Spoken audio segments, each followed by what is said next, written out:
I'm writing a musical in 30 days. This is day 7. Today we're working on maybe the most important song of this musical, The Queen's Attempt, the one that spurs kind of everything into action. In our slow and steady progress on what is going to be an absolute beast of a song, I've combined 2 songs because they don't have to be separate, and it's gonna be very theatrical and cool, and it's like, you know, a lot will be happening. I'm playing with what the Queen will sing from the balcony, because I'm picturing she's gone out to the balcony and she's sitting on it, standing on it, something that appears that she is, you know, contemplating ending her life. Whether she is or not, the king definitely believes she is. And anything that happens from this point is really based off of this moment and the things that she's going to say that aren't entirely indicative of her being like, hey, I'm jumping right now, but also can be completely taken in that way, because I want her to want another life. I think this is her time to be warning him and say, hey, something bad is happening. I don't think we should be here. And he takes here as like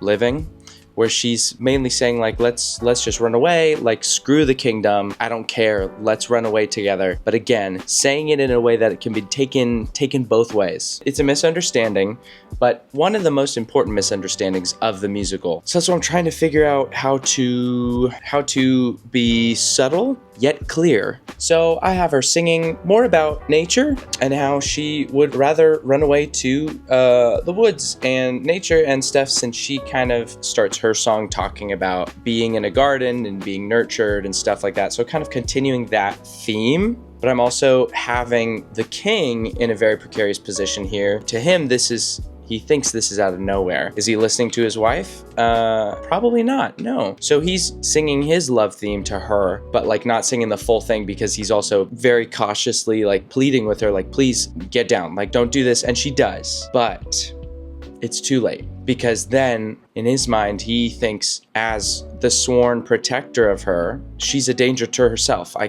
can't let her get this close again. So everything that happens after this is based off of this moment. So he says, I love you, I'm here, I believe you, and she maybe breaks down and mentions like, I didn't mean that wasn't me, blah, blah, blah, blah, blah, something like that. Like she is just freaking out, you know. He says, it's okay.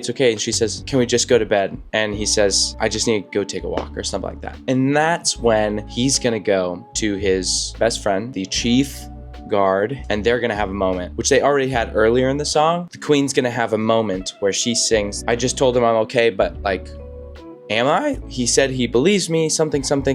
We're gonna be fine. I'm not doing well. But all the while, after she sings that, we see the king with his friend, chief advisor, guard, whatever. This is maybe the most important part of the musical. He's going to return back, you know, still in shock about this. And the guard says, what will the people think without a queen by your side?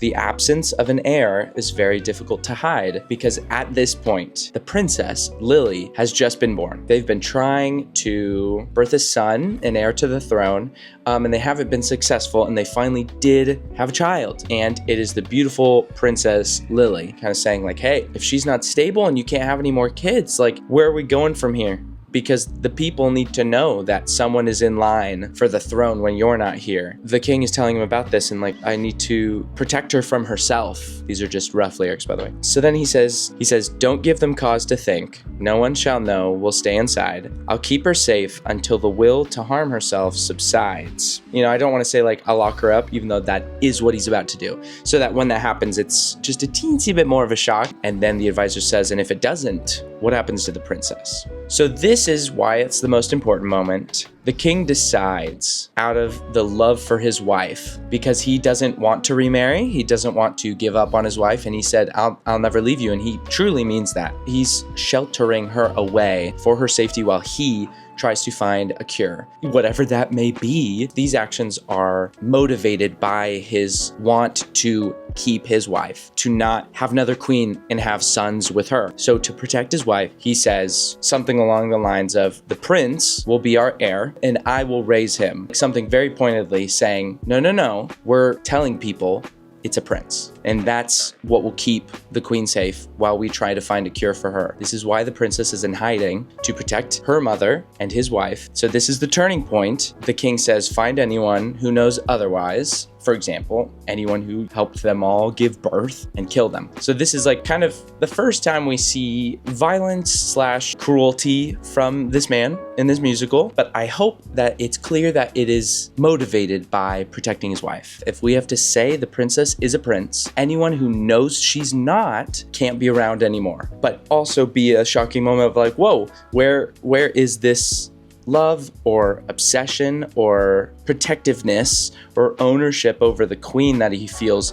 Where will this lead him in the rest of the musical? Maybe the most important song, and why it's going to be very complex. We got a lot of different sections so far, but it's after this happens, and while he's saying these lines, these are interspersed with the queen still sitting in her room. She just said, no, he believes me, we're fine.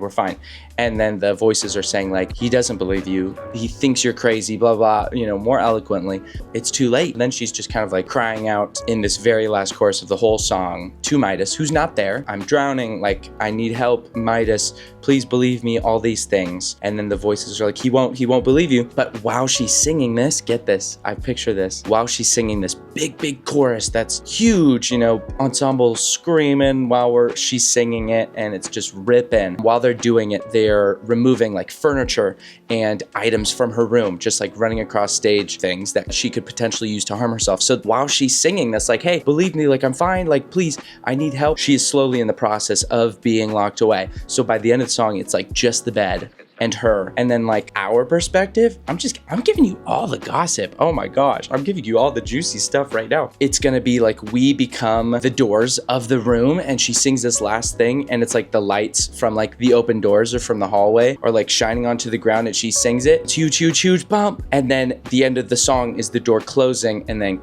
like locking. Kind of the last time she ever leaves that room, seemingly for her protection. Like that's what the king believes he's doing. But for her, it's this misunderstanding that is condemning her to a life away from her child. And then she does end up having her child grow up without her because of that. It's kind of crazy. So currently working on my computer and playing with ideas of when she's on the balcony. Like, what is she singing? What is being misconstrued as like wanting to end her life that the king would then freak out over and do this big thing? That's all the juicy stuff. Wow, I just spilled all the beans. We're gonna keep writing, maybe get you a demo by tomorrow, depending how much we get done today. Thank you for hanging in with me. I traveled to see my family and couldn't make videos then, but I'm back. We're cranking back to our daily videos, and I'm super pumped to be back. Make sure to subscribe to follow along with this 30-day series, and I'll see you tomorrow for day 8.